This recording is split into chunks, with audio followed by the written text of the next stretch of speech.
ബിസ്മില്ലാഹിർ റഹ്മാനിർ റഹീം. ഇഖ്തറബ ലിന്നാസി ഹിസാബുഹും വഹും ഫീ ഗഫ്ലത്തിൻ മുഅ്രിദൂൻ. റബ്ബി ഇശ്റഹ് ലി സദ്രി വയസ്സിർ ലി അംരി വഹ്ലുൽ ഉഖ്ദതം മിൻ ലിസാനി യഫ്ഖഹു ഖൗലി. ഏറെ സ്നേഹം നിറഞ്ഞ സത്യവിശ്വാസികളെ, സഹോദരങ്ങളെ, അല്ലാഹു സുബ്ഹാനഹു വ തആലയുടെ വിധിവിലക്കുകൾ, നിയമനിർദ്ദേശങ്ങൾ ജീവിതത്തിൻ്റെ എല്ലാ രംഗത്തും പാലിച്ച് ജീവിക്കണേ എന്ന് ആദ്യമായി ഓർമ്മപ്പെടുത്തുകയാണ്. അൽഹംദുലില്ലാഹ്, അല്ലാഹുവിൻ്റെ തൗഫീഖ് കൊണ്ട് ഒരു സുബഹിന് ശേഷമുള്ള ഒരു പ്രഭാത സമയം അല്ലാഹുവിൻ്റെ കലാം അത് പഠിക്കാനുള്ള ഒരു മനസ്സും സാഹചര്യവും ഒക്കെ ലഭിച്ച ആളുകളാണ് നമ്മൾ.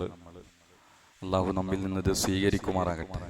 നമുക്കറിയാം, അല്ലാഹു സുബ്ഹാനഹു വ തആല ഇത്തരം പഠനങ്ങൾ, അല്ലാഹുവിൻ്റെ കലാം, ദീനി വിജ്ഞാനമൊക്കെ അല്ലാഹു സുബ്ഹാനഹു വ തആല നൽകുന്നത് അവൻ്റെ ഖൈർ ഉദ്ദേശിക്കുന്ന ആളുകൾക്ക് മാത്രമാണ്. നബി സല്ലല്ലാഹു അലൈഹി വസല്ലമയുടെ ഒരു ഹദീസിൽ കാണാം, മൻ യുരിദില്ലാഹു ബിഹി ഖൈറൻ, അല്ലാഹു ആർക്കെങ്കിലും ഒരാൾക്ക് ഒരു ഖൈർ, ഒരു നന്മ വരുത്തണമെന്ന് ഉദ്ദേശിക്കുകയാണെങ്കിൽ യുഫഖിഹുഹു ഫിദ്ദീൻ, അവന് കൊടുക്കുമെന്ന് പറഞ്ഞത് ഭൗതികമായ വിഭവങ്ങളല്ല, അവന് പണമോ സമ്പത്ത് അതല്ലെങ്കിൽ വീട് വാഹനം ഒന്നുമല്ല അവിടെ എണ്ണിയത്.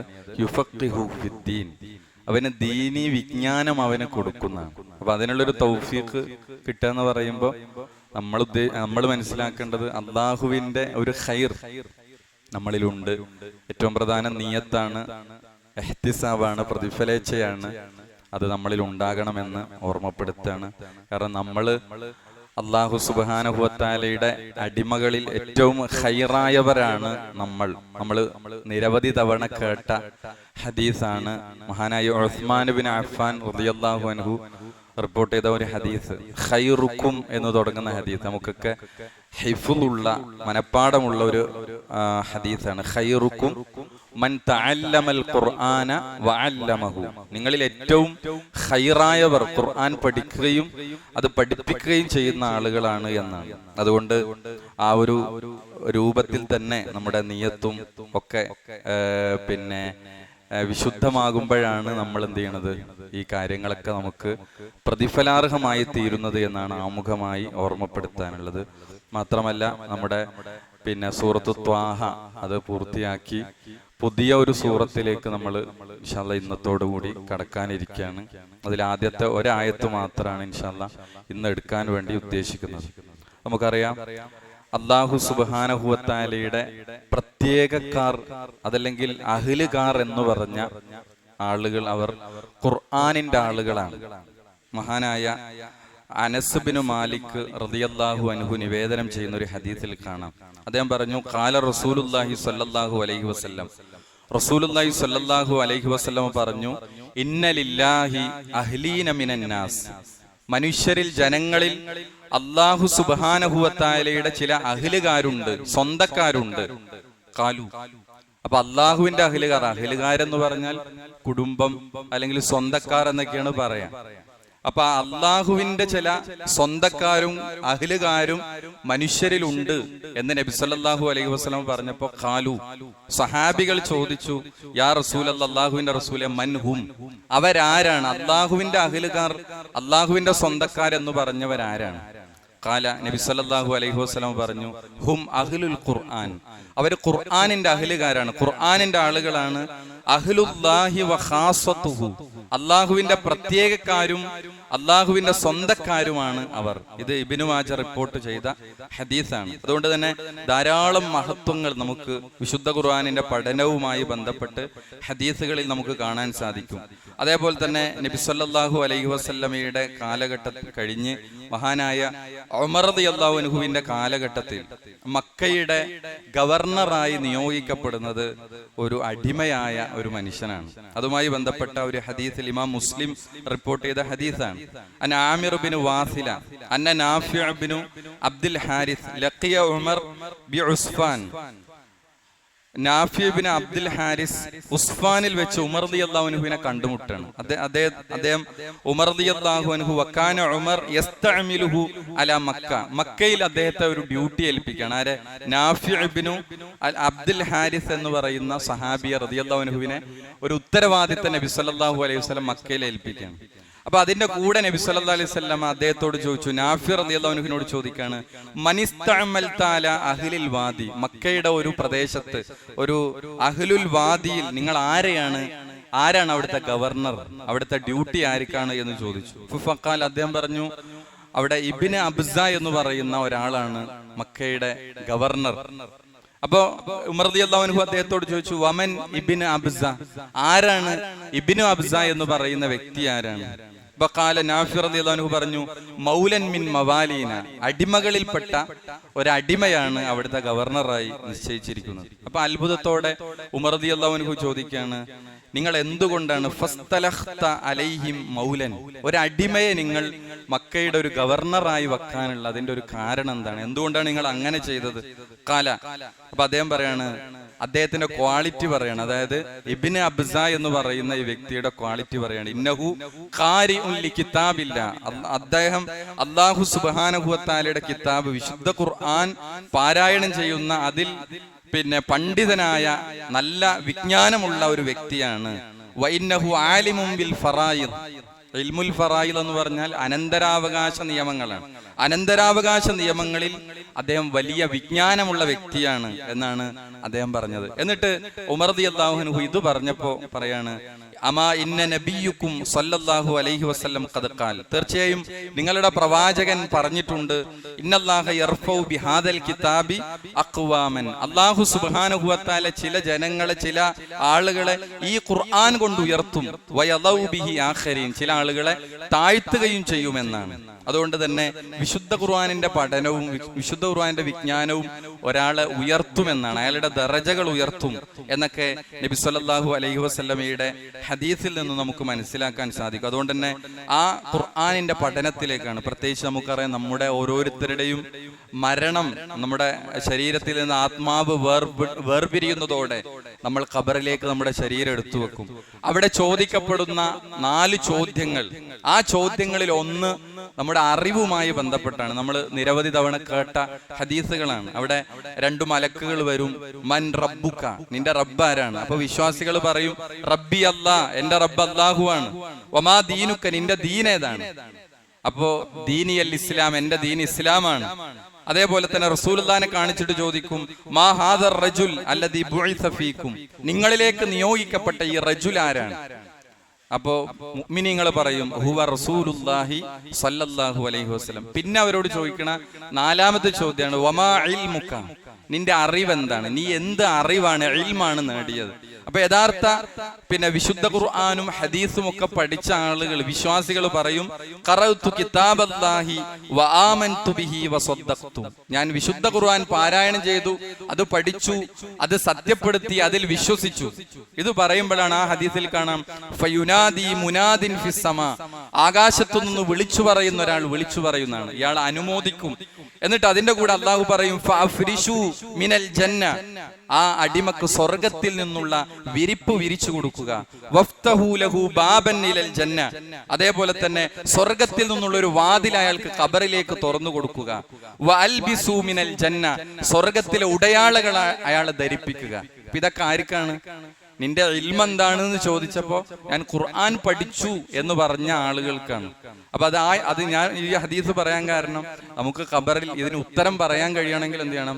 ഖുർആൻ പഠിക്കുന്നവരിൽ നമ്മൾ ഉൾപ്പെടണം എന്നുള്ളതാണ്. അള്ളാഹുവിന്റെ തൗഫീഖ് കൊണ്ട് അതിൽ ഉൾപ്പെട്ട ആളുകളാണ് നമ്മൾ ഓരോരുത്തരും. അതുകൊണ്ട് തന്നെ നമ്മൾ വിശുദ്ധ ഖുർആൻ പഠിക്കുമ്പോൾ അത് ഓതുക എന്നതിനപ്പുറത്ത് അതിന്റെ അർത്ഥവും ആശയതലങ്ങളും അറിഞ്ഞ് പാരായണം ചെയ്യുമ്പോഴാണ് നമുക്ക് എന്ത് ചെയ്യുന്നത്, അത് കൂടുതൽ ഫലപ്രദമാകുന്നത്. നമുക്കറിയാം, നബി സല്ലല്ലാഹു അലൈഹി വസല്ലമയുടെ പാരായണം അത് മക്കയിലെ ആളുകൾ അവരെ പിടിച്ചു കുലുക്കിയെന്നാണ്.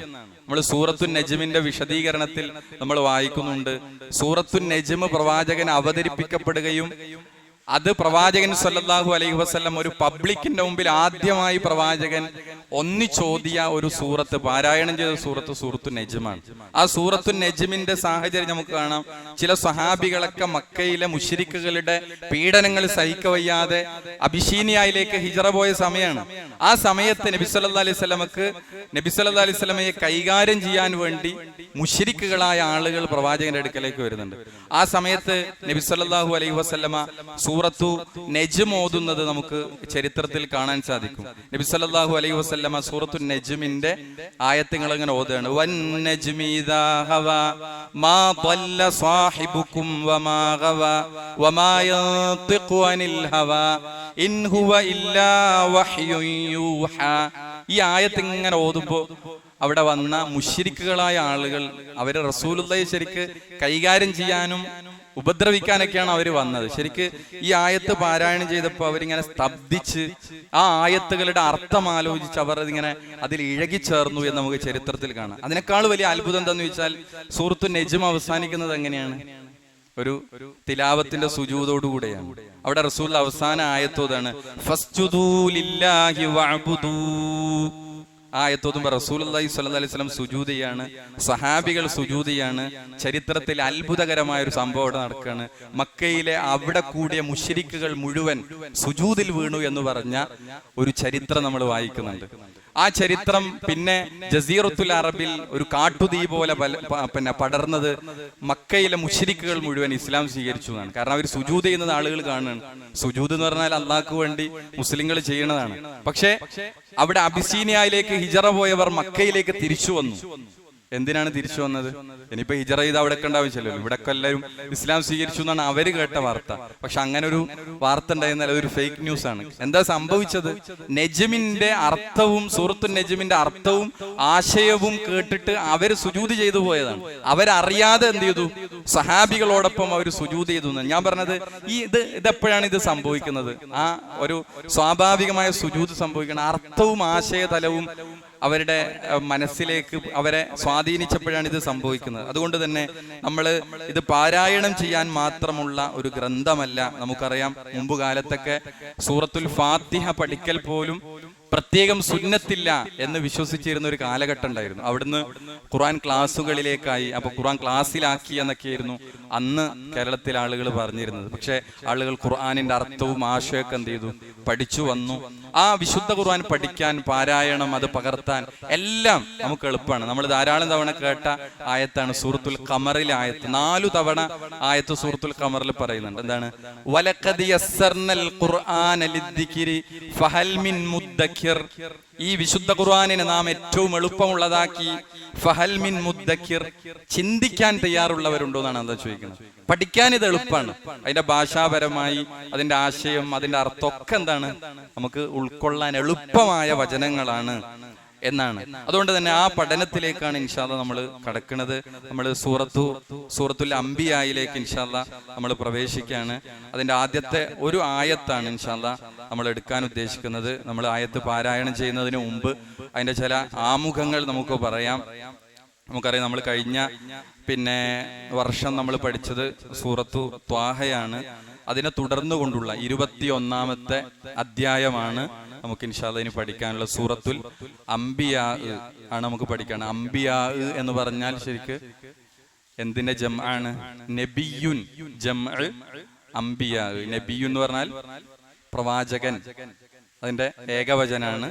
അംബിയാ എന്ന് പറഞ്ഞാൽ അതിന്റെ ബഹുവചനാണ്, ജംആണ്. പ്രവാചകന്മാർ, നബിമാർ എന്നാണ് അതിന്റെ അർത്ഥം. നമുക്ക് ഇൻഷാ അല്ലാഹ് സൂറത്തുൽ അംബിയായിലെ 112 ആയത്തുകളാണ് ഇൻഷാ അല്ലാഹ് ഈ സൂറത്തിൽ നമുക്ക് പഠിക്കാനുള്ളത്. ഇതുമായി ബന്ധപ്പെട്ട ഒരു പഠന സഹായി ഇൻഷാ അല്ലാഹ് അധികം വൈകാതെ തന്നെ ഏകദേശം അതിന്റെ പണികൾ പൂർത്തിയായിട്ടുണ്ട്. നമ്മുടെ കൈകളിലേക്ക് എന്ത് ചെയ്യും? എത്തും. ഇത്തവണത്തെ പഠനസായി ഒന്നുകൂടി നമുക്ക് ഓരോ ആയത്തുമായി ബന്ധപ്പെട്ട് കൂടുതൽ കാര്യങ്ങൾ ഉൾപ്പെടുത്തിയ രൂപത്തിലാണ് ഇൻഷാ അല്ലാഹ് നമുക്ക് പുസ്തകം നമ്മുടെ കൈകളിലേക്ക് എത്തുക. ആ സമയത്ത് നമുക്ക് കുറച്ചുകൂടി എന്ത് ചെയ്യാം? കൂടുതൽ കാര്യങ്ങൾ നമുക്ക് റെഫർ ചെയ്യാനും മനസ്സിലാക്കാനും ഇൻഷാ അല്ലാഹ് നമുക്ക് സാധിക്കും. ഇവിടെ സൂറത്തു അൽ അംബിയാ മക്കിയായ സൂറത്താണ്. മക്കിയായ സൂറത്ത് എന്ന് പറഞ്ഞാൽ മക്കിയായ സൂറത്തിന്റെ നിർവചനം എന്താണ്? മക്കയിൽ അവതരിച്ചത്. മദനിയായ സൂറത്ത് മദീനയിൽ അവതരിച്ചത്. നമ്മൾ ഇതിന്റെ ഡെഫിനിഷൻ നോക്കുമ്പോൾ, താരീഫ് നോക്കുമ്പോൾ, മക്കിയായ സൂറത്ത്, മദനിയായ സൂറത്ത്, അതിന് പിന്നെ ഏറ്റവും സ്യൂട്ടബിൾ ആയിട്ടുള്ള ഒരു നിർവചനമായിട്ട് പണ്ഡിതന്മാർ പറഞ്ഞത്, ഈ മക്കിയായ സൂറത്തുകൾ എന്ന് പറഞ്ഞാൽ നബി സല്ലല്ലാഹു അലൈഹി വസല്ലമയുടെ ഹിജറക്ക് മുമ്പ് അവതരിപ്പിക്കപ്പെട്ട സൂറത്തുകൾ. മദനിയായ സൂറത്തുകൾ എന്ന് പറഞ്ഞാൽ നബി സല്ലല്ലാഹു അലൈഹി വസല്ലമയുടെ ഹിജറക്കു ശേഷം അവതരിപ്പിക്കപ്പെട്ട സൂറത്തുകൾ.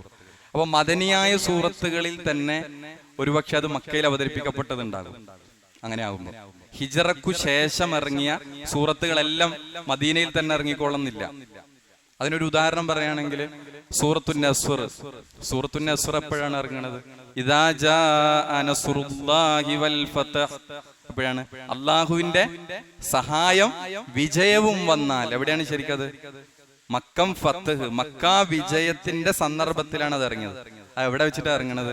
അപ്പൊ സ്വാഭാവികമായിട്ടും പിന്നെ ഹിജറക്കു ശേഷമാണല്ലോ. പക്ഷെ ആ സൂറത്ത് നിങ്ങൾ നോക്കി, ഖുർആന്റെ തുടക്കത്തിൽ മക്കിയാണോ മദനിയാണോ? സൂറത്തുൻ നസ്ർ. സൂറത്തുൻ നസ്ർ മദനിയാണ്. സംഗതി ഇറങ്ങണത് എവിടെയാണ്? മക്കം ഫത്തഹിന്റെ സമയത്ത് മക്കയിലാണ് അവതരിക്കുന്നത്. മക്ക വിജയവുമായി ബന്ധപ്പെട്ടാണ്. അപ്പൊ അങ്ങനെ സൂറത്തുകൾ അപൂർവം. എന്നാൽ കൂടുതലും മക്കയിൽ അവതരിച്ചത് തന്നെയാണ് മക്കിയായ സൂറത്തുകൾ. മദനിയായ സൂറത്തുകൾ മദീനയിൽ അവതരിച്ചതാണ്. എന്നാൽ ഇങ്ങനത്തെ ചില സൂറത്തുകൾ നമുക്ക് എന്ത് ചെയ്യാൻ പറ്റും? മദീനയിൽ അല്ലാതെ അവതരിച്ച സൂറത്തുകൾ നമുക്ക് കാണാൻ പറ്റും. മക്കിയായ സൂറത്താണ് സൂറത്തുൽ അംബിയാ. അതേപോലെ തന്നെ ഈ സൂറത്തുകളുമായി ബന്ധപ്പെട്ടതിന്റെ ഒരു ഫദ്ല് നമുക്ക് ഹദീസുകളിൽ കാണാൻ സാധിക്കും. ഇബ്നു മസ്ഊദ് റളിയല്ലാഹു അൻഹു നിവേദനം ചെയ്യുന്ന ഒരു ഹദീസ്, ഇമാം ബുഖാരിയുടെ സ്വഹീഹിൽ റിപ്പോർട്ട് ചെയ്ത ഹദീസ്. നമുക്കറിയാം, പ്രവാചകൻ സല്ലല്ലാഹു അലൈഹി വസല്ലമയുടെ സഹാബിമാരിൽ വിശുദ്ധ ഖുർആനിന്റെ പിന്നെ വിജ്ഞാനത്തിൽ ഏറ്റവും പ്രഗത്ഭരായ രണ്ടുപേരാണ് ആര്? ഒന്ന് ഇബ്നു അബ്ബാസ്, രണ്ട് ഇബ്നു മസ്ഊദ്. ആ രണ്ട് സഹാബികളുടെയും റളിയല്ലാഹു അൻഹുമ, ഈ രണ്ട് സഹാബികളുടെയും ധാരാളം ഫളലുകൾ നമുക്ക് ഹദീസുകളിലൊക്കെ കാണാം. ഇബ്നു മസ്ഊദ് റളിയല്ലാഹു അൻഹു, അദ്ദേഹത്തിന്റെ ഈ ഒരു ഹദീസിൽ വന്നത് കാണാം, അദ്ദേഹത്തിന്റെ കാലുകൾ മെല്ലിച്ച കാലുകളാണ്. അദ്ദേഹത്തിന് വളരെ സ്കെൽറ്റായ ഒരു മനുഷ്യനാണ്.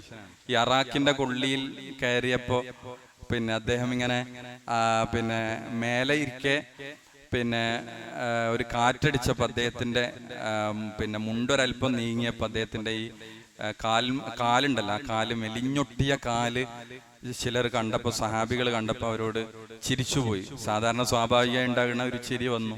അപ്പൊ റസൂൽ അവരോട് ചോദിക്കാൻ, നിങ്ങൾ എന്തിനാണ് ചിരിക്കുന്നത് എന്ന് പറഞ്ഞിട്ട് ഇബ്നു മസ്ഊദിനെ പറ്റി പറഞ്ഞു, വല്ലദീ നഫ്സി ബിയദി, എന്റെ ആത്മാവ് ആരുടെ കയ്യിലാണോ അവൻ തന്നെയാണ് സത്യം. ലഹുമാ അസ്ഖലു ഫിൽ മീസാനി മിൻ ഉഹദ്, ഉഹദ് മലയോളം ഖനമുണ്ടാകും അള്ളാഹുവിന്റെ മീസാനിൽ ആ രണ്ട് കാലുകൾക്ക് എന്നാണ്. എന്ന് പറഞ്ഞാൽ അത്രയും മഹത്വമുള്ള സഹാബിയാണ് ആര്?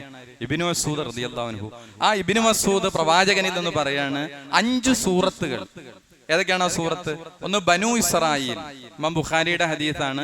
ബനു ഇസ്രായീൽ എന്ന് പറഞ്ഞാല് 17-ാം അധ്യായം സൂറത്തുൽ ഇസ്രാ. പിന്നെ സൂറത്തുൽ കഹ്ഫ്, സൂറത്തുൽ കഹ്ഫ് 18-ാം അധ്യായം. പിന്നെ മറിയം, സൂറത്തു മറിയം. അതേപോലെ തന്നെ ത്വാഹ, സൂറത്തു ത്വാഹ. അതേപോലെ തന്നെ വൽ അംബിയ. ഈ 5 സൂറത്തുകൾ എണ്ണിക്കൊണ്ട് അദ്ദേഹം പറയാണ്, റസൂലുള്ളാഹി സ്വല്ലല്ലാഹു അലൈഹി വസല്ലം പറഞ്ഞു എന്ന് പറഞ്ഞ് ഇബ്നു മസ്ഊദ് പറയാണ്, ഇന്നഹുന്ന മിനൽ ഇതാഖിൽ അവ്വൽ. ഈ സൂറത്തുകൾ പ്രവാചകൻ സ്വല്ലല്ലാഹു അലൈഹി വസല്ലമക്ക് ആദ്യമായി അവതരിപ്പിക്കപ്പെട്ട 5 സൂറത്തുകളാണ്. നമുക്ക് പഠിക്കാൻ എളുപ്പമാണ്. ആ ഓർഡറിൽ തന്നെയാണല്ലോ വരുന്നത്. 17, 18, 19, 20, 21 നമ്മൾ കഴിഞ്ഞ QHLSകൾക്ക് പഠിച്ച അതേ ഓർഡറിലാണ് വരുന്നത് അല്ലെ. അപ്പോ ഈ 5 സൂറത്തുകളെ പറ്റി നബി സല്ലല്ലാഹു അലൈഹി വസല്ലം പറഞ്ഞത് ഖുർആനിൽ നിന്ന് ആദ്യഘട്ടത്തിൽ അവതരിപ്പിക്കപ്പെട്ട സൂറത്തുകളാണ്. അപ്പൊ ഇതൊക്കെ എന്തായിരിക്കും? മക്കിയായ സൂറത്തുകളാണ്, മക്ക കാലഘട്ടത്തിൽ ഇറങ്ങിയ സൂറത്താണ്. വഹുന്ന മിൻ തിലാദി, ആദ്യമായി ഹിഫ്ളാക്കിയിട്ടുള്ള സൂറത്തുകളാണ് അത്, ഈ 5 സൂറത്തുകൾ. അപ്പൊ ഈ 5 സൂറത്തുകളുടെ ഫദ്ല് പ്രത്യേകമായി നബി സല്ലല്ലാഹു അലൈഹി വസല്ലമ ഹദീസുകളിൽ നമുക്ക് പഠിപ്പിച്ചു തന്നു എന്നുള്ളതാണ്. അപ്പൊ ഇതാണ് ഇതിന്റെ ഫദ്ലുമായി ബന്ധപ്പെട്ട് പറയാനുള്ളത്. നമുക്ക് ചില എല്ലാ സൂറത്തുകൾക്കും പ്രത്യേകമായ ഒരു അവതരണ കാരണം ഉണ്ടായിക്കൊള്ളണമെന്നില്ല. ഇപ്പൊ നമ്മൾ സൂറത്തുൽ കഹ്ഫ് പഠിച്ചപ്പോ അവിടെ ഒരു പ്രത്യേക അവതരണ കാരണം പറഞ്ഞിരുന്നു. അതിനെന്താണ് പറയാ? അവതരണ കാരണത്തിന് അറബിയിൽ നമ്മളൊരു പദം പ്രയോഗിക്കാറുണ്ടല്ലോ. എന്താണ്? സബബുൻ നുസൂൽ. അവതരിപ്പിക്കാനുള്ള പ്രത്യേക പശ്ചാത്തലം. അപ്പൊ പ്രവാചകൻ സല്ലല്ലാഹു അലൈഹി വസല്ലമയുടെ കാലഘട്ടത്തിൽ നടന്ന ഏതെങ്കിലും വിഷയവുമായി ബന്ധപ്പെട്ട് ജിബ്രീൽ അലൈഹിസ്സലാം എന്ത് ചെയ്യുന്നു? വഹി ഇറക്കുന്നു. അപ്പൊ അതെവിടെ ഉണ്ടാകുക? ആധികാരികമായ തഫ്സീറുകളിലാണ് ഉണ്ടാകുക. ആ സൂറത്തിന്റെ ആമുഖങ്ങളിലാണ് എന്ത് ചെയ്യുക? ആ സബബുൻ നുസൂലുകൾ ഉദ്ധരിക്കപ്പെടുക. അപ്പൊ ഇതിന് പ്രത്യേകമായ അത്തരം അവതരണ കാരണങ്ങൾ നമ്മൾ എന്ത് ചെയ്യുന്നില്ല, വായിക്കുന്നില്ല. ഇവിടെ ഇതിന്റെ ഒന്നാമത്തെ ആയത്ത് നമുക്ക് എടുക്കുമ്പോൾ അതൊന്നും എന്ത് ചെയ്യാം, നമുക്ക് പാരായണം ചെയ്ത് നോക്കാം. ഇൻഷാ അല്ലാഹ് നമ്മൾ ഒന്നാമത്തെ ആയത്തിലേക്ക് എന്ത് ചെയ്യാണ്, പ്രവേശിക്കാൻ നോക്കാം. أعوذ بالله من الشيطان الرجيم. بسم الله الرحمن الرحيم.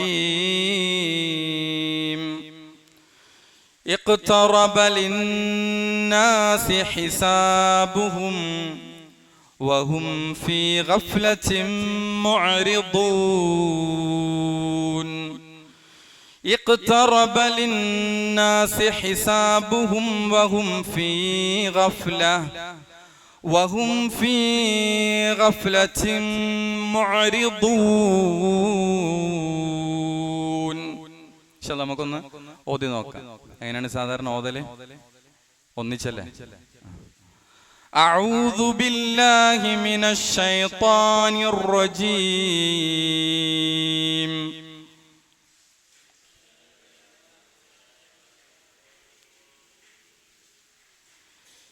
اقترب للناس حسابهم وهم في غفلة معرضون.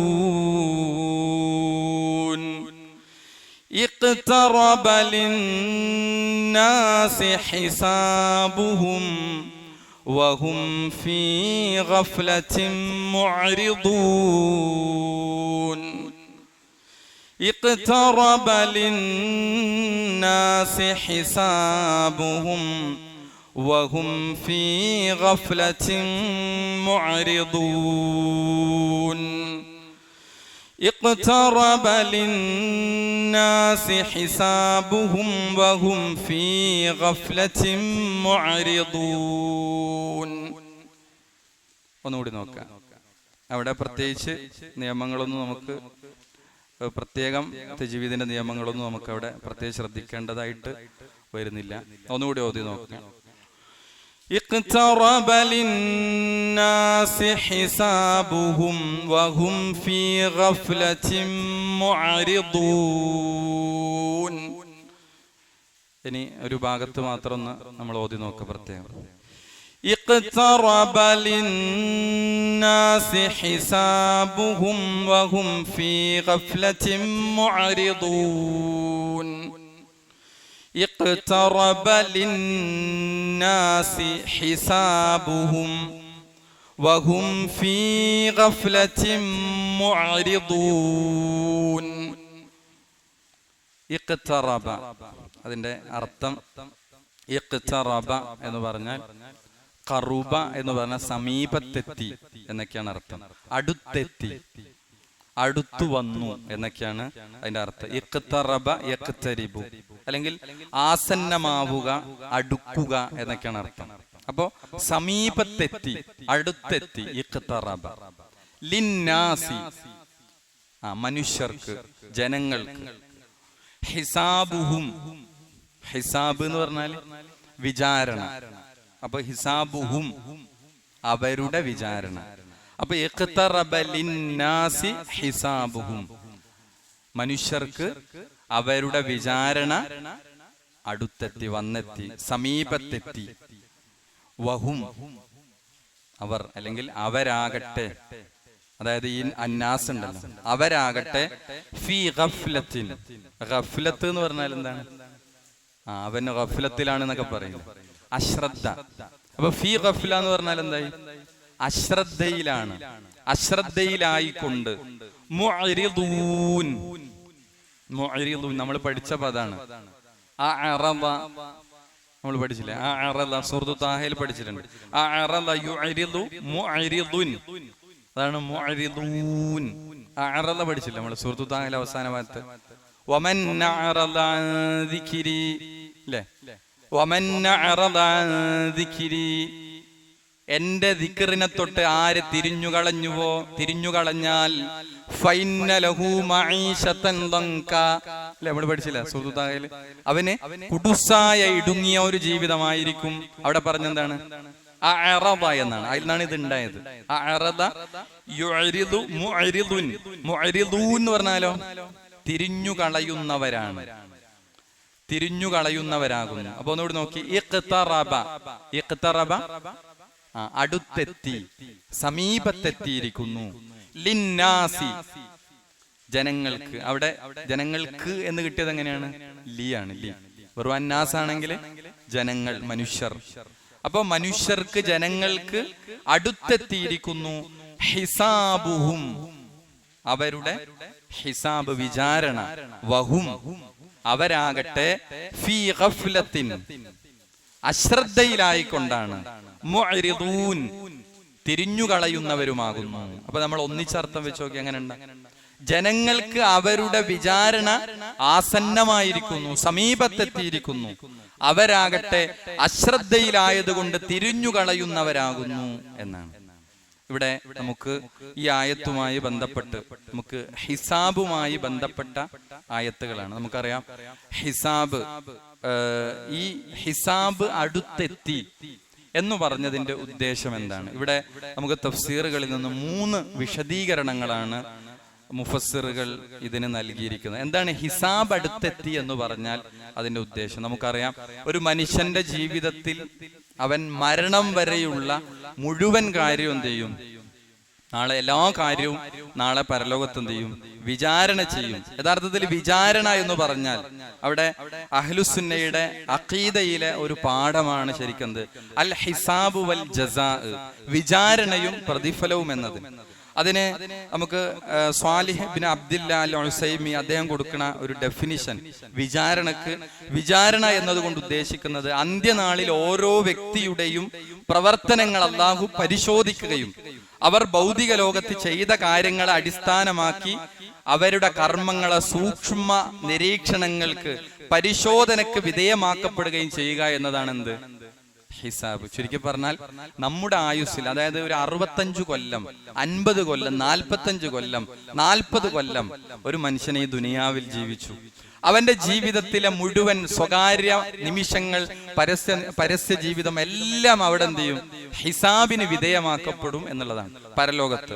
അപ്പൊ ആ ഹിസാബ് അടുത്തെത്തി, അത് നന്മയാകട്ടെ തിന്മയാകട്ടെ എല്ലാം പാരത്രിക ലോകത്ത് എന്തുണ്ട്? അവിടെ ചോദ്യമുണ്ട് എന്നുള്ളതാണ്.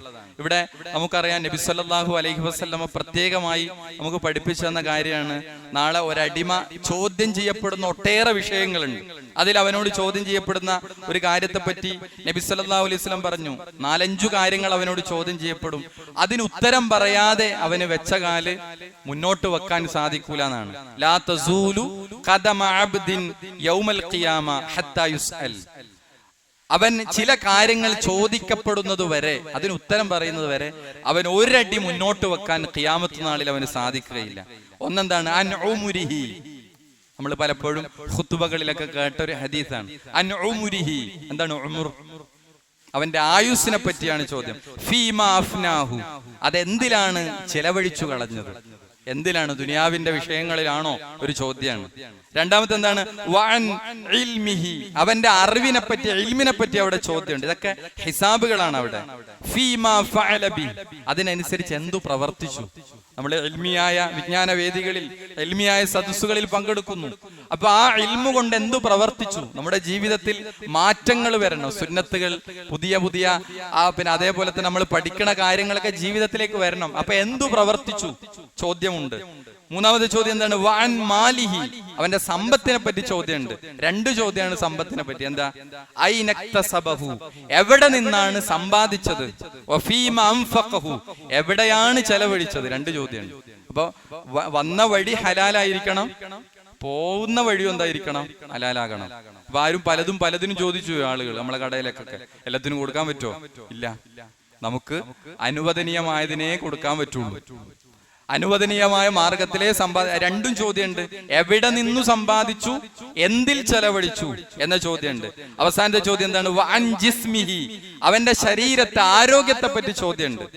ഫീമാ അബ്ലാഹു, അതെന്തിലാണ് അവൻ കളഞ്ഞു കുളിച്ചത് എന്ന് ചോദ്യമുണ്ട്. എന്തിലാണ് അവൻ വിനിയോഗിച്ചത്? ഈ ചോദ്യത്തിന് മറുപടി പറയാതെ ഒരാൾക്കും മുന്നോട്ട് പോവാൻ സാധിക്കുകയില്ല എന്നാണ്. അപ്പൊ ഇതൊക്കെ അവനോട് ചോദ്യം ചെയ്യുന്ന, വിചാരണ ചെയ്യപ്പെടുന്ന കാര്യമാണ്. നമ്മള് സൂറത്തുൽ അഅലയിൽ അവസാനത്തെ ആയത്തിന് എന്താണ്? സുമ്മ ഇന്ന അലൈന ഹിസാബഹും, തീർച്ചയായും അവരുടെ വിചാരണ നമ്മുടെ മേൽ ബാധ്യതയാക്കപ്പെട്ടതാണ്. ഹിസാബ്, ആ ഹിസാബിനാണ് നമ്മൾ ഇവിടെ എന്ത് ചെയ്യുന്നത്? ഒരു അണ്ടർലൈൻ ചെയ്യുന്നത്. ഈ ആയത്തില് ഇഖ്തറബ ലിന്നാസി ഹിസാബുഹും, അവരുടെ വിചാരണ സമീപത്തെത്തി എന്ന് പറഞ്ഞാൽ എന്താണ്? ഒന്ന്, ഈ വിചാരണ എന്ന് പറയുന്നത്, ഈ വിചാരണ എപ്പോഴാണ് തുടങ്ങുക? ഖിയാമത്ത് നാൾ സംഭവിച്ചാലാണല്ലോ. അപ്പൊ ഇത് എന്ത് ചെയ്തിട്ടുണ്ട്? അടുത്തെത്തിയിട്ടുണ്ട് എന്നാണ്. അന്ത്യനാൾ, ഖിയാമത്ത് നാൾ, അവരുടെ ഹിസാബ്, യൗമുൽ ഹിസാബ് അടുത്തെത്തിയിട്ടുണ്ട് എന്നാണ് ഇതിന്റെ ഒരു വിശദീകരണം. അടുത്തെത്തി. നമ്മൾ കാണുന്ന ഒരു ദൂരമല്ല എന്ത് ചെയ്യുന്നത്? പ്രവാചകൻ സല്ലല്ലാഹു അലൈഹി വസല്ലം, റസൂലുള്ളാഹി സ്വല്ലല്ലാഹു അലൈഹി വസല്ലമ ഇട കാലഘട്ടത്തിൽ തന്നെ റസൂല പറയാണ്, ബുഇസ്തു, ഞാൻ നിയോഗിക്കപ്പെട്ടതും, അനവസ്സാഅ, അന്ത്യനാളും, കഹാത്തൈൻ, ഇതുപോലെയാണ് എന്ന് നബി സല്ലല്ലാഹു അലൈഹി വസല്ലം പറഞ്ഞു. ഏതുപോലെ? റസൂലുള്ളാഹി സ്വല്ലല്ലാഹു അലൈഹി വസല്ലം സഹാബി പറയാണ്, ചൂണ്ടുവിരലും നടുവിരലും ചേർത്ത് വെച്ചുകൊണ്ടാണ് റസൂലുള്ളാഹി സ്വല്ലല്ലാഹു അലൈഹി വസല്ലം പറഞ്ഞത്, ബുഇസ്തു അനവസ്സാഅ, ഞാൻ പ്രവാചകനായി നിയോഗിക്കപ്പെട്ടതും, സാഅത്ത് എന്താ? അന്ത്യനാൾ. അന്ത്യനാൾ ഇതുപോലെയാണെന്ന് പറഞ്ഞാൽ അത്ര അടുത്താണ്, ഇത് എത്താനായി എന്നാണ്. അപ്പോ ഇഖ്തറബ ലിന്നാസി ഹിസാബുഹും എന്ന് പറഞ്ഞാൽ ജനങ്ങൾക്ക് അവരുടെ വിചാരണ എന്ത് ചെയ്തിട്ടുണ്ട്? സമീപത്തെത്തിയിരിക്കുന്നു, അത് അടുത്തു തന്നെ എത്തിയിരിക്കുന്നു എന്നുള്ളതാണ് ഒരു വിശദീകരണം. ഇവിടെ നമുക്ക് സൂറത്തുൽ ഖമറിൽ കാണാം. ഇത് ഇഖ്തറബ എന്നുള്ള പ്രയോഗം സൂറത്തുൽ ഖമറിന്റെ ആദ്യത്തെ 2 ആയത്തുകൾ അല്ലെ? എന്താണ് സൂറത്തുൽ ഖമറിന്റെ ആദ്യത്തെ 2 ആയത്തുകൾ പറഞ്ഞത്? ഇഖ്തറബത്തിസ്സാഅ വൻശഖൽ ഖമർ. എന്താണ് ഇഖ്തറബത്തിസ്സാഅ? അന്ത്യനാൾ, ഖിയാമത്ത് നാൾ, ഇതാ അന്ത്യസമയം അടുത്തെത്തിയിരിക്കുന്നു. വൻശഖൽ ഖമർ. എന്താണ് വൻശഖൽ ഖമർ? ചന്ദ്രൻ പിളർന്നിരിക്കുന്നു. അപ്പൊ ചന്ദ്രൻ പിളർന്നു, അന്ത്യനാളിതാ നിങ്ങൾക്ക് സമീപത്തെത്തിയിരിക്കുന്നു. അപ്പൊ ഒന്നാമത്തെ വിചാരയുമായി ബന്ധപ്പെട്ട് നമുക്ക് മനസ്സിലാക്കേണ്ടത്, ഓരോ മനുഷ്യന്റെയും ജീവിതത്തിനൊരു അന്ത്യമുണ്ട്. ഈ ജീവിതത്തിനു ശേഷം ഒരു വിചാരണ നമ്മെ കാത്തിരിക്കുന്നുണ്ട്. അപ്പോ ഈ ഹദീസുകളിലൂടെ ഒക്കെ നമുക്ക് പഠിപ്പിച്ചു തരുന്നത്, വിചാരണ അടുത്തെത്തി എന്ന് പറഞ്ഞാൽ അന്ത്യനാൾ എന്ത് ചെയ്തു? അടുത്തെത്തി എന്നതാണ് ഉദ്ദേശിക്കുന്നത്. ഒന്നാമത്തെ വിശദീകരണം. രണ്ടാമത്തെ വിശദീകരണം എന്താ? പക്ഷെ ഇത് അടുത്തെത്തി, ഇതിന്റെ ഒക്കെ ഉത്ബോധനമായിട്ടാണ് വിശുദ്ധ ഖുർആൻ ഈ കാര്യങ്ങളൊക്കെ പറയുന്നത്. മനുഷ്യന് തസ്കിയത്തായിട്ടാണ് എന്ത് ചെയ്യണത്? ഈ വചനങ്ങളൊക്കെ, ഹിസാബുകളൊക്കെ അള്ളാഹു ഉണർത്തുന്നത്. പക്ഷെ ഈ വിചാരണയെ തൊട്ട് ഉത്ബോധനം നൽകുമ്പോൾ തന്നെ ആദ്യത്തെ ആയത്ത് സൂറത്തുൽ അംബിയായിൽ ഹിസാബുമായി ബന്ധപ്പെട്ട് ഉത്ബോധനം നൽകുകയാണ്. എന്നാൽ മനുഷ്യന്റെ അവസ്ഥ എന്താ? അതാണ് അള്ളാഹു പറഞ്ഞത്, വിചാരണ ഇവിടെ അടുത്തെത്തിയിരിക്കുന്നു. പക്ഷെ മനുഷ്യനോ? നമ്മളിങ്ങനെ നമ്മളെ നാട്ടുകാരെ, നമ്മളെ കൂടെയുള്ള ആളുകളുടെ ജീവിത രീതി നോക്കിയേ, അവരെന്താണ് യഥാർത്ഥത്തിൽ അത് വരച്ച് കാണിക്കണം. എന്താ ഈ വിചാരണ അടുത്തത്? വഹും ഫീ ഗഫ്ലത്തിൻ മുഅ്രിദൂൻ, അവരാകട്ടെ അശ്രദ്ധയിലായിക്കൊണ്ട് തിരിഞ്ഞു കളയുന്നവരാകുന്നു എന്നാണ്. അവരശ്രദ്ധയിലാണ്. വിചാരണ ഇവിടെ ഇങ്ങനെ അടുത്തെത്തിയിട്ടുണ്ട്, ഖിയാമത്ത് അടുത്തെത്തിയിട്ടുണ്ട്. പക്ഷെ അവര് അശ്രദ്ധയിൽ ജീവിച്ചു പോരാണ്. പലരും സുബഹി ജമാഅത്തുകൾക്ക് എത്തുന്നില്ല ആളുകൾ. ഇപ്പൊ ചെറിയൊരു മഴ പെയ്യുമ്പോഴത്തേക്ക് തന്നെ നമ്മളൊക്കെ പള്ളിയിൽ പോകുമ്പോൾ ഒരു 3 സൊഫൊക്കെ ഉണ്ടെങ്കിൽ ഒരു സൊഫ് 1.5 സൊഫൊക്കെ ആയിട്ട് കുറയാണ്. ആ മഴയത്ത് വരാനൊക്കെ കഴിയും. വേറെ നമ്മള് ഭൗതികമായ ആവശ്യങ്ങൾക്കൊക്കെ ആളുകൾ എന്ത് ചെയ്യുന്നുണ്ട്? ഒന്ന് കോട്ടൊക്കെ ഇട്ട് ഹെൽമെറ്റൊക്കെ ഇട്ട് ഇങ്ങനെ പോകണ്ടല്ലോ. പക്ഷെ ആളുകൾക്ക് എന്ത് ചെയ്യണില്ല? ആ ഒരു 4:45-5 മണി സമയത്ത് എഴുന്നേറ്റ് പള്ളിയിലേക്ക് അങ്ങോട്ട് എത്താന്ന് പറയുമ്പോൾ ആളുകൾക്ക് പറ്റണില്ല. ആ സമയത്ത് ഒരാട് മഴ പെയ്യുമ്പോൾ അതെന്ത് ചെയ്യുന്നു? 1.5-2 സോഫ ഒറ്റ കുറയിലാണ് പള്ളികളിലൊക്കെ. ആ സമയത്തൊരു നല്ല മഴ പെയ്യുമ്പോൾ എന്തുകൊണ്ട് അതിനെ ഒരു ഈമാനികമായ കരുത്തിൽ നമുക്കതിനെ നേരിടാൻ കഴിയുന്നില്ല എന്നുള്ളത് ഞാൻ പറഞ്ഞത്. ആളുകൾ പലപ്പോഴും ഗഫ്ലത്തിലായി പോകുന്നു. അപ്പൊ നല്ലൊരു ഉത്ബോധനമാണ് അല്ലാഹു സുബ്ഹാനഹു വ തആല. ഇതിന്റെ രണ്ടാമത്തെ വിശദീകരണം എന്താണെന്നാണ് നമുക്ക് നോക്കേണ്ടത്. തഫ്സീറുകളിൽ രണ്ടാമത് നമുക്ക് മനസ്സിലാക്കാൻ കഴിയുന്ന വിശദീകരണം, ഇവിടെ ഹിസാബ് അടുത്തെത്തി എന്ന് പറഞ്ഞാൽ വിശ്വാസികളും അവിശ്വാസികളും തമ്മിലുള്ള വിഷയത്തിൽ ഇതാ ഒരു തീർപ്പ് കൽപ്പിക്കാൻ പോകുന്നു. അപ്പൊ നിങ്ങളുടെ വിചാരണ അടുത്തെത്തി എന്ന് പറഞ്ഞാൽ ഇത് മക്കാ കാലഘട്ടത്തിന്റെ അവസാനാണ് സൂറത്തുൽ അംബിയ ഇറങ്ങുന്നത്. അപ്പൊ ആ തീർപ്പ് ഏതാണ്? മദീനയിലേക്ക് പ്രവാചകൻ സല്ലല്ലാഹു അലൈഹി വസല്ലമ ഹിജറ ചെയ്ത് അവിടെ ഒരു ഇസ്ലാമിക രാജ്യം കെട്ടിപ്പടുത്ത് അവിടെ പ്രവാചകൻ സല്ലല്ലാഹു അലൈഹി വസല്ലമക്ക് ബദറിലൂടെ ഒരു വലിയ വിജയം കൈവരിക്കാൻ പോവുകയാണ്. അപ്പൊ സ്വാഭാവികമായിട്ടും ആർക്കെതിരെ ഒരു തീർപ്പ് കൽപ്പിക്കാണ്? ആരുടെ വിഷയത്തിൽ? അവിശ്വാസികളായ ആളുകളുടെ വിഷയത്തിൽ അല്ലാഹ് എന്ത് ചെയ്യാണ്? ഒരു തീർപ്പ് കൽപ്പിക്കുകയാണ്. അപ്പൊ ഇവിടെ ഉദ്ദേശിക്കുന്നത് രണ്ടാമത്തെ ഒരു വിവരണം എന്താണ്? ഇഖ്തറബ ലിന്നാസി ഹിസാബുഹും, അവരുടെ ഹിസാബ് അടുത്തെത്തി എന്ന് പറഞ്ഞാൽ വിശ്വാസികളും അവിശ്വാസികളും തമ്മിലുള്ള ഒരു തീർപ്പ് കൽപ്പിക്കൽ ഇതാ ഇത് എന്ത് ചെയ്തിരിക്കുന്നു? അടുത്തെത്തിയിരിക്കുന്നു, ഇതാ സമീപത്തെത്തിയിരിക്കുന്നു. ഏതാനും വർഷങ്ങൾക്കുള്ളിൽ എന്ത് ചെയ്യാണ്? ഇവിടെ തീരുമാനമാകാൻ പോവുകയാണ്. വിശ്വാസികൾ അവരെ ഒരു ഇസ്ലാമിക രാജ്യം ഒരു ഡെവലപ്പായി അവിടെ ദഅവത്തിന്റെ കാര്യങ്ങളൊക്കെ കൂടുതൽ ശക്തിപ്പെട്ടു വരാനുള്ള ഒരു തീരുമാനം ഇതാ ഇഖ്തറബ, അടുത്തെത്തിയിരിക്കുന്നു. ഇതാണ് രണ്ടാമത്തെ ഒരു വിശദീകരണം. മദീനയിലേക്ക് ഹിജറ പോയിട്ട് വലിയ വിജയങ്ങളും ഇസ്ലാമിലേക്കുള്ള ഒഴുക്കും ഒക്കെ ഉണ്ടായി. അപ്പൊ ആ ഒരു തീർപ്പ് കൽപ്പിക്കലാണ് എന്നതാണ് രണ്ടാമത്തെ വിശദീകരണമായിട്ട് ഇഖ്തറബ ലിന്നാസി ഹിസാബുഹും എന്നതിൽ നിന്ന് നമുക്ക് മനസ്സിലാകുന്നു. മൂന്നാമത്തത് മഹാനായ അബ്ദുറഹ്മാൻ അൻ-നാസിറു സഅദി അദ്ദേഹം നൽകിയ വിശദീകരണം ഹിസാബുമായി ബന്ധപ്പെട്ട് അദ്ദേഹം പറഞ്ഞത് അന്നൽ മുറാദ ബിഖുർബിൽ ഹിസാബി അൽ മൗത്ത്. ഹിസാബ് അടുത്തെത്തി എന്ന് പറഞ്ഞാൽ നിശ്ചയം അതുകൊണ്ട് ഉദ്ദേശിക്കുന്ന എന്താണ്? അൽ മൗത്ത്, എന്താണ്? മരണമാണ് എന്ന് പറഞ്ഞാൽ ഒരു മനുഷ്യന്റെ മരണം അടുത്തെത്തി എന്ന് പറഞ്ഞാൽ ഒരാൾ മരിച്ചാൽ അവന്റെ ഖിയാമത്തായി. ഒരാൾ മരിച്ചാൽ അവന്റെ ഖിയാമത്തായി. അവൻ ചോദ്യം ചെയ്യപ്പെടും. എവിടെ? ഖബറിൽ അവൻ ചോദ്യം ചെയ്യപ്പെടും. നേരത്തെ പറഞ്ഞല്ലോ, 2 മലക്കുകൾ വരും. മൻ റബ്ബുക വമാ ദീനുക. അപ്പോ നബി സല്ലല്ലാഹു അലൈഹി വസല്ലമയെ പറ്റി ചോദിക്കും, ഒക്കെ ചോദിക്കും.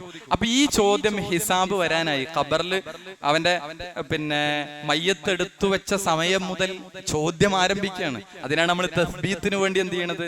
പ്രാർത്ഥിക്കണത്.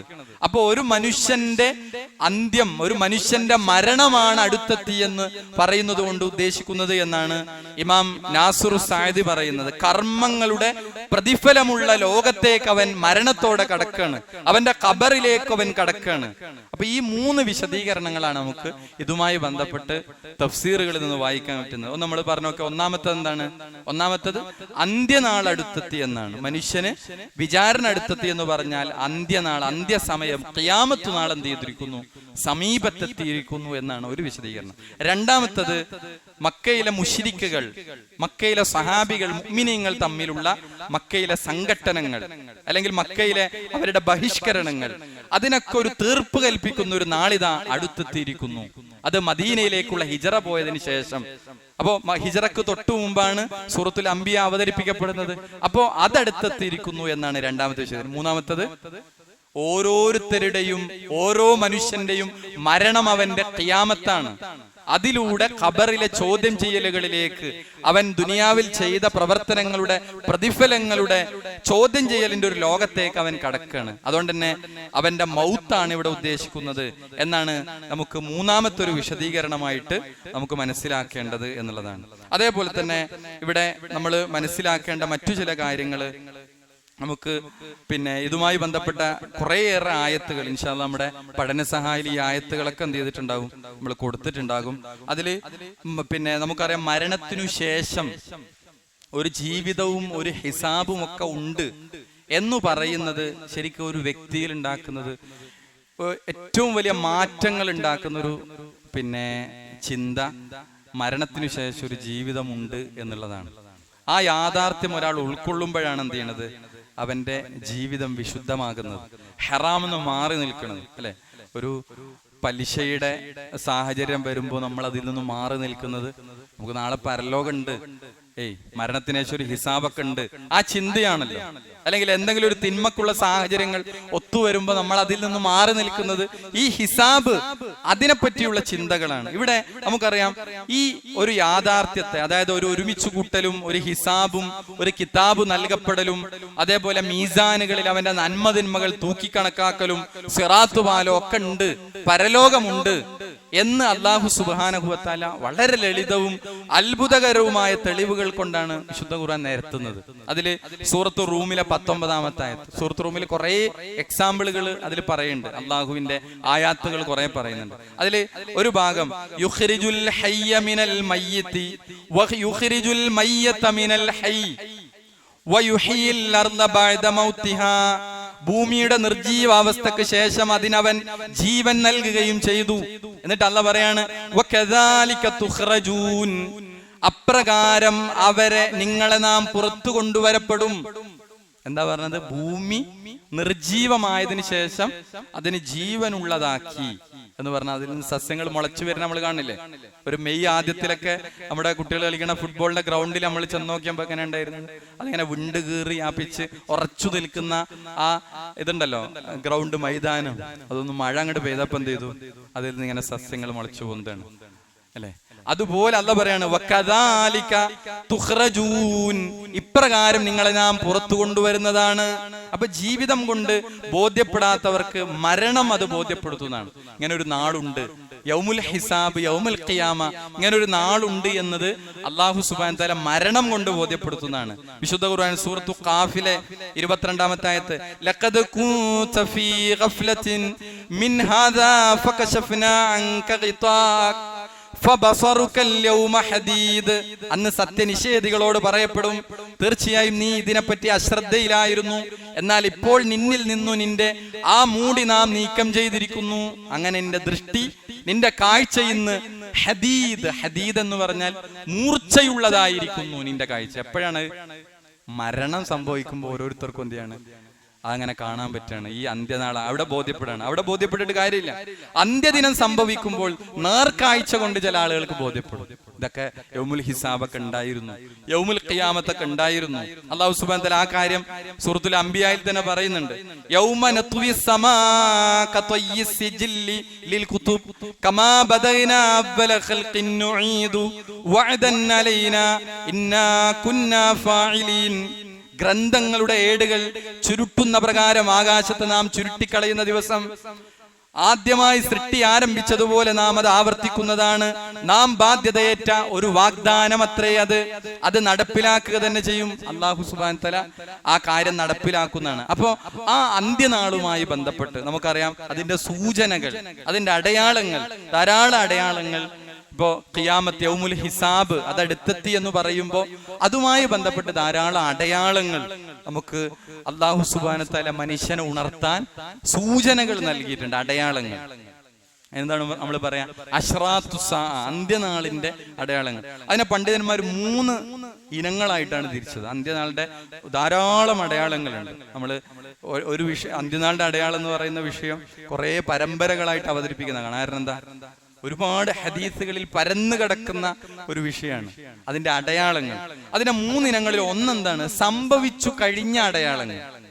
സംഭവിച്ച് കഴിഞ്ഞ അടയാളം. അതിലൊന്ന് നമ്മൾ പറഞ്ഞു, ഏത് നേരത്തെ പറഞ്ഞു, പ്രവാചകൻ സല്ലല്ലാഹു അലൈഹി വസല്ലമ നിയോഗിക്കപ്പെട്ടത്. അതേപോലെ പ്രവാചകൻ സല്ലല്ലാഹു അലൈഹി വസല്ലമയുടെ വഫാത്ത്, കഴിഞ്ഞുപോയ അന്ത്യനാളിന്റെ അടയാളങ്ങൾക്ക് ഉദാഹരണമാണ്. റസൂല പറഞ്ഞെന്താണ്? ഔഫ് ബിൻ മാലിക് റളിയല്ലാഹു അൻഹു അദ്ദേഹം പറയാണ്, അതൈതു നബിയ സല്ലല്ലാഹു അലൈഹി വസല്ലം ഫീ ഗസ്വത്തി തബൂക്ക്, തബൂക്ക് യുദ്ധത്തിൽ ഞാൻ പ്രവാചകന്റെ അടുത്ത് ചെന്നു. അപ്പൊ നബി സല്ലല്ലാഹു അലൈഹി വസല്ലം പറഞ്ഞു, ഫഖാല ഉഅ്ദുദ് സിത്തൻ ബൈന യദൈ സാഅ, അന്ത്യനാളിന്റെ മുന്നോടിയായി നീ 6 കാര്യങ്ങളെ നീ എണ്ണുക. 6 കാര്യത്തെണ്ണ. അതിൽ ഒന്ന് റസൂല പറഞ്ഞു, മൗതി, എന്റെ മരണമാണ്. അന്ത്യനാളിന്റെ മുന്നോടിയായി സംഭവിക്കണ 6 കാര്യത്തിന് നീ എണ്ണിക്കോന്ന് പറഞ്ഞിട്ട് ഒന്നെന്താ പറഞ്ഞെടുത്തത്? മൗതി, എന്റെ വഫാത്താണ്. അപ്പൊ അത് സംഭവിച്ചു, പ്രവാചകന്റെ വഫാത്ത് സംഭവിച്ചു. അതേപോലെ ഹിജാസിൽ നിന്ന് പുറപ്പെടുന്ന തീ, ഇമാം മുസ്ലിം, ഇമാം ബുഖാരി ഒക്കെ റിപ്പോർട്ട് ചെയ്ത മുത്തഫഖുൻ അലൈഹി ഹദീസ്, അബൂ ഹുറൈറ റളിയല്ലാഹു അൻഹു നിവേദനം ചെയ്ത ഹദീസ്, റസൂല പറഞ്ഞു, ലാ തഖൂമുസ് സാഅ, അന്ത്യനാൾ സംഭവിക്കുകയില്ല, ഹത്താ തഖ്റുജ നാറും മിൻ അർളിൽ ഹിജാസ്, ഹിജാസിന്റെ ഭൂമിയിൽ നിന്ന് ഒരു തീ പുറപ്പെടുന്നത് വരെ അന്ത്യനാൾ സംഭവിക്കൂല. ആ തീ ഹിജാസിൽ നിന്ന് പുറപ്പെട്ടു. ഇതൊക്കെ സംഭവിച്ച അടയാളങ്ങളാണ്. ഇനി അടുത്തത് എന്താ? രണ്ടാമത്തെ ഒരു ഇനം എന്താ? അന്ത്യനാളിന്റെ അടയാളങ്ങളിൽ പുലർന്നതും ഇപ്പോൾ കണ്ടിന്യൂ ആയിട്ട് പ്രസന്റ് ഇതിൽ നടന്നുകൊണ്ടിരിക്കുന്ന സംഗതികളാണ്, തുടരുന്നതായ അടയാളങ്ങൾ. അതിലെന്താ? അതിലും ധാരാളം കാര്യങ്ങൾ പറയാൻ പറ്റും. അതിൽ 2 ഉദാഹരണങ്ങൾ മാത്രം പറയാണ്. അൻ അബീ സഈദ് അൽ ഖുദരി റളിയല്ലാഹു അൻഹു അന്ന നബി സല്ലല്ലാഹു അലൈഹി വസല്ലം ഖാൽ, നബി സല്ലല്ലാഹു അലൈഹി വസല്ലം പറഞ്ഞത്, ലതത്തബിഉന്ന സനന മൻ കാന ഖബ്ലകും ശിബ്റൻ ബിശിബ്രിൻ, നിങ്ങൾക്ക് മുമ്പുള്ളവരെ നിങ്ങൾ ചാണിനു ചാണായി പിൻപറ്റുക തന്നെ ചെയ്യും. വദിറാഅൻ ബിദിറാഅൻ, അതേപോലെ മുഴത്തിന് മുഴമായും നിങ്ങൾ പിൻപറ്റുക തന്നെ ചെയ്യും. ഹത്താ ലൗ ദഖലു ജുഹറ ദബ്ബിൻ ലതബിഅതുമൂഹും, അവരൊരു ഉടുമ്പിന്റെ മാളത്തിൽ കയറിയാൽ നിങ്ങൾ എന്ത് ചെയ്യും? അതിൽ പ്രവേശിക്കും. അപ്പൊ സഹാബികൾ നബി സല്ലല്ലാഹു അലൈഹി വസല്ലമയോട് ചോദിക്കുന്നു, കുൽന, അബീ സഈദ് അൽ ഖുദരി പറയാണ്, ഞങ്ങൾ ചോദിച്ചു, യാ റസൂലല്ലാഹ്, അല്ലാഹുവിന്റെ റസൂലേ, നിങ്ങൾ ഉദ്ദേശിച്ചത് അൽ യഹൂദു വൻ നസാറ, ഈ ഖബ്ലിക്കു നിങ്ങൾക്ക് മുമ്പുള്ളവരെ എന്ന് പറഞ്ഞത് ജൂതന്മാരെയും നസാറാക്കൾ ക്രിസ്ത്യാനികളെ പറ്റിയാണോ? റസൂല തിരിച്ചു പറഞ്ഞെന്താ? ഫമൻ, അവരല്ലാതെ വേറെ ആരെയാണ് എന്നാ ചോദിച്ചത്. എന്ന് പറഞ്ഞാൽ അവരങ്ങനെ തന്നെ പിൻപറ്റും. ഇതിന് സംഭവിച്ചില്ലേ അല്ലേ? ഓരോന്നും നമ്മളിപ്പോ മീലാദിന് മുമ്പൊന്നും സ്റ്റാർ ഒന്നും കണ്ടിട്ടില്ല. മീലാദ് സ്റ്റാർ ഓരോന്നിങ്ങനെ പുതിയ പുതിയ വരികയാണ്. അപ്പൊ പള്ളികൾ ആ രൂപത്തിലാണ്. അപ്പൊ നസ്വാറാക്കളുടെ ഖബറുമായി ബന്ധപ്പെട്ട് ഒക്കെ നസ്വാറാക്കളും യഹൂദികളും ചെയ്തു വെച്ചതിനെ അങ്ങനെ തന്നെ അതിപ്പോ പ്രസന്റിൽ നടന്നുകൊണ്ടിരിക്കുന്ന ഒരു ഇതാണ്. റസൂലിന്റെ പ്രവചനം ഇവിടെ പുലരുകയാണ്. അപ്പൊ നടന്നുകൊണ്ടിരിക്കുന്ന അടയാളങ്ങളിൽ പെട്ടതാണ്. അതേപോലെ തന്നെ റസൂലുള്ളാഹി സ്വല്ലല്ലാഹു അലൈഹി വസല്ലം പറഞ്ഞു, അനസ് റളിയല്ലാഹു അൻഹു പറയാണ്, ഇന്ന മിൻ അശ്റാത്തിസ് സാഅ, അന്ത്യനാളിന്റെ അടയാളങ്ങളിൽ പെട്ടതാണ് അറിവ് ഉയർത്തപ്പെടും. അറിവ് ഉയർത്തപ്പെടും.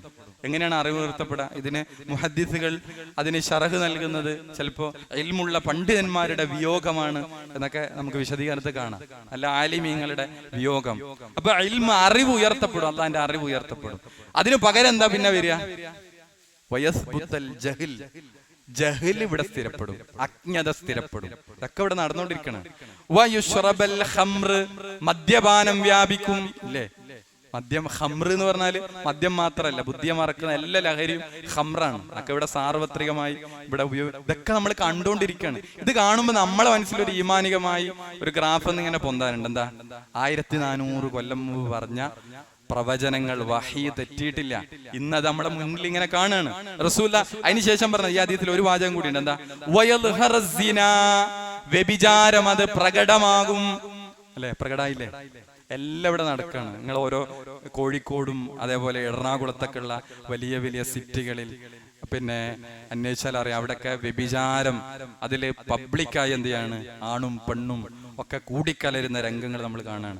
അന്ന് റസൂല പറഞ്ഞാൽ ഇത്ര പോലും എന്ത്, അന്നൊന്ന് മറ്റേ ഒരു മറക്കു പിന്നിലേക്ക് പോകൂ എന്ന് പറയുന്ന ആളുകൾ, അവരുടെ ഈമാൻ ഉമറിന്റെ, അന്നത്തെ ഉമറും അബൂബക്കറൊക്കെയാണ് വരുന്നത്. അപ്പൊ നിങ്ങളൊരു മറന്റെ ബാക്കെന്ന് ചെയ്തോളി. അപ്പൊ എത്രയാണ് ഇത്തരം അടയാളങ്ങൾ പുലർന്നു കാണുന്നു നമ്മൾ.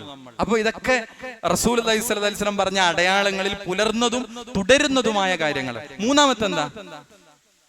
സംഭവിക്കാത്ത, ഇനി സംഭവിക്കേണ്ടിയിരിക്കുന്ന അടയാളങ്ങളാണ്. ഉദാഹരണം മാത്രം പറയാം, ഹദീസുകൾ പറയുന്നില്ല.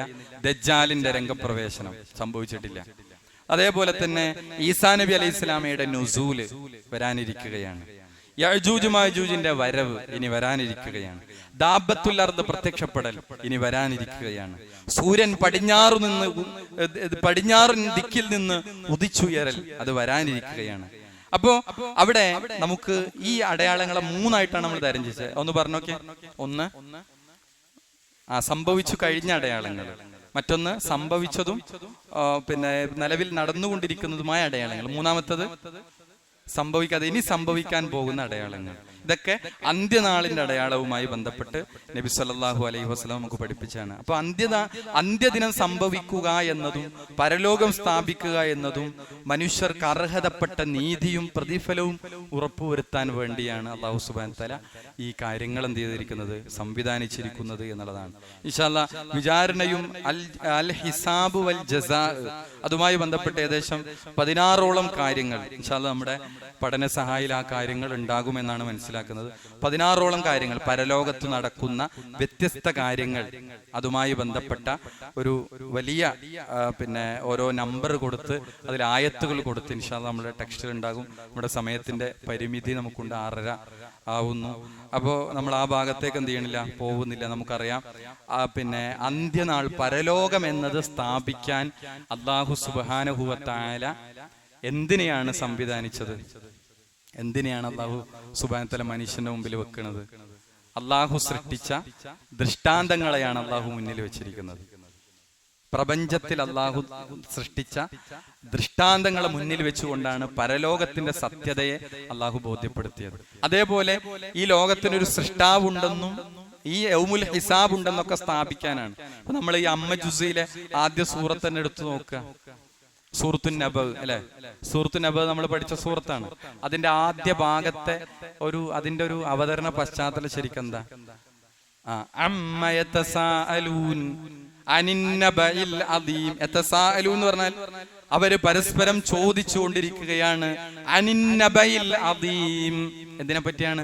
നബഉൽ അദീമിനെ പറ്റി അവരിങ്ങനെ പരസ്പരം നിഷേധ രൂപത്തിൽ സംസാരിക്കുകയാണ്. എന്താണ് നബഉൽ അദീം? മരണാനന്തര ജീവിതമാണ്, പരലോക ജീവിതമാണ്. അതിനെപ്പറ്റിയാണ് അവര് നിഷേധ രൂപത്തിൽ. എന്നാ അല്ലാഹ് പറയുന്ന എന്താണ്? അല്ലദീഹും ഫീഹി മുഖ്തലിഫൂൻ, അവരതിൽ അഭിപ്രായ വ്യത്യാസത്തിലാണ്. പക്ഷെ അല്ലാഹ് പറഞ്ഞ എന്താണ് അവരോട്? കല്ലാ സയഅലമൂൻ, ഒരു സംശയം വേണ്ട, നിശ്ചയമായും അവരത് അറിയുക തന്നെ ചെയ്യും. സുമ്മ കല്ലാ സയഅലമൂൻ, പിന്നീട് നിസ്സംശയം അവർ വഴിയെ അറിയുക തന്നെ ചെയ്യും. ഒരു സംശയം വേണ്ട എന്ന് മാത്രം പറയല്ല. അങ്ങനെ പറയുകയാണെങ്കിൽ പരലോകം ഉണ്ട്, അതിൽ സംശയം വേണ്ട എങ്ങനെ പറയുകയാണെങ്കിലും. പക്ഷെ അല്ലാഹ് പ്രൂഫ് വെച്ചു, 10 പോയിന്റ് അവിടെ അങ്ങനെ വെച്ചു കൊടുത്തു. അതാണ് ഒരു 5-6 ആയത്ത് മുതൽ ഇങ്ങനെ 10 ദൃഷ്ടാന്തങ്ങൾ ഉണ്ട് അല്ലെ. അലം നജഅലിൽ അർദ മിഹാദ, നാം നിങ്ങൾക്ക് ഭൂമിയെ തൊട്ടിലാക്കി തന്നില്ലേ, വാസയോഗ്യമാക്കി തന്നില്ലേ. പിന്നെ വൽ ജിബാല ഔതാദ, നിങ്ങൾക്ക് പർവ്വതങ്ങൾ ആണികളാക്കി തന്നത് നാമല്ലയോ. പിന്നെ വഖലഖ്നാകും അസ്വാജ, നിങ്ങളെ ഇണകളായി സൃഷ്ടിച്ചത് നാമല്ലയോ. ഇങ്ങനെ 10 അത്ഭുതങ്ങൾ എന്ന് പറഞ്ഞാൽ ഇതിന്റെ പിന്നിൽ അല്ലാഹ് ഈ പ്രപഞ്ചത്തിൽ അല്ലാഹ് സൃഷ്ടിച്ച ഒരു സംഗതിയും വെറുതെ സൃഷ്ടിച്ചതല്ല. ഈ കളിയായിട്ട് നമ്മൾ വിനോദം, കളി, ആസ്വാദനം എന്നൊക്കെ പറഞ്ഞായിരിക്കാണ് മനുഷ്യന്മാർക്കുള്ളതാണ്. നമ്മളിപ്പോ ഒരു സംഗതി കാണുന്നു, എന്താ അതുകൊണ്ട് കാര്യം എന്ന് ചോദിച്ചാൽ പ്രത്യേകിച്ച് കാര്യമൊന്നുമില്ല, നമ്മളിങ്ങനെ ഒരു ടൈം പാസ്.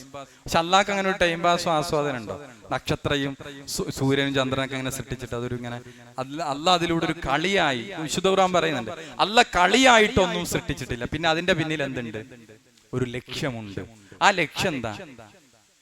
പർവ്വതങ്ങളെ സൃഷ്ടിച്ചതിന് പിന്നിൽ ലക്ഷ്യമുണ്ട്, മഴ പെയ്യുന്നതിന്റെ പിന്നിൽ ലക്ഷ്യമുണ്ട്, മഴയിലൂടെ സസ്യങ്ങൾ മുളച്ചു പൊന്തുന്നതിൽ അള്ളാഹുവിന് അതിലൊരു ലക്ഷ്യമുണ്ട്. ഒക്കെ ലക്ഷ്യമുണ്ട്. എന്താ ലക്ഷ്യം? ആകാശഭൂമികളെ സൃഷ്ടിച്ചതിന്റെ പിന്നിൽ അള്ളാഹ്ക്ക് ലക്ഷ്യമുണ്ട്. എന്താ ലക്ഷ്യം? തന്നെ ഇതിന്റെ പിന്നിൽ ഒരു ക്രിയേറ്റർ ഉണ്ട്. ഇതാണ് സ്വതന്ത്രവാദം, നിരീശ്വരവാദം. ഇവരൊക്കെ ഇതൊക്കെ വെറുതെ ഉണ്ടായതാണെന്നാണ് പറയുന്നത്. ഇതിന്റെ പിന്നിൽ ഒരു സൃഷ്ടാവുണ്ട്. മാത്രമല്ല ഇതെല്ലാം സംവിധാനിക്കാൻ കഴിവുള്ള അള്ളാഹുവിന് രണ്ടാമതൊരു ജീവിതം, നുരുമ്പിയ എല്ലുകളിൽ നിന്ന്, അവന്റെ അജബുദ്ധനബിൽ നിന്ന്, വാൽപുറ്റിയിൽ നിന്ന്, അവൻ ലയിച്ചു ചേർന്ന മണ്ണിൽ നിന്ന് രണ്ടാമതൊരു നാൾ നുരുമ്പിയ എല്ലുകളിൽ നിന്ന് കദാലിക തുഖ്റജൂൻ, നിങ്ങളെ പുറത്തു കൊണ്ടുവരുന്നു പറയില്ലേ. ആ നാളിന്റെ സത്യത ബോധ്യപ്പെടുത്താൻ അല്ലാഹ് വെച്ച തെളിവാണിത്. ഇതൊക്കെ വെറുതെ സൃഷ്ടിച്ചല്ല. സൂര്യൻ, ചന്ദ്രൻ, നക്ഷത്രം, പർവ്വതം ഒക്കെ ഒന്നും വെറുതെ അല്ല.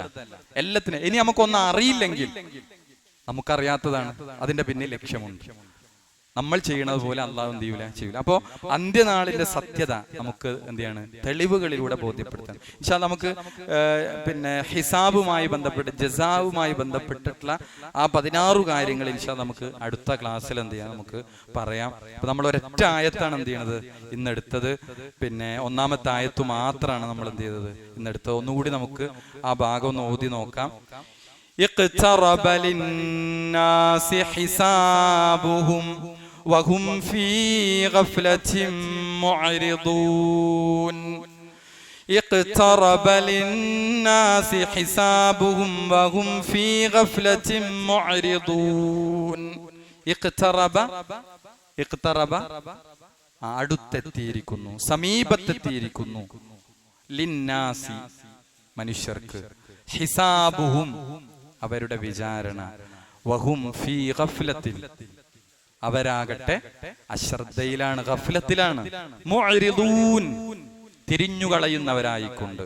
ഇൻഷാ അല്ലാഹ് നമുക്ക് ബാക്കി അടുത്ത ക്ലാസ്സിൽ എന്ത് ചെയ്യാം, ഇൻഷാ അല്ലാഹ് നമുക്ക് എടുക്കാം. അല്ലാഹു സുബ്ഹാനഹു വ തആല നമുക്ക് കൂടുതൽ പഠിക്കാൻ നമുക്ക് തൗഫീഖ് നൽകുമാറാകട്ടെ.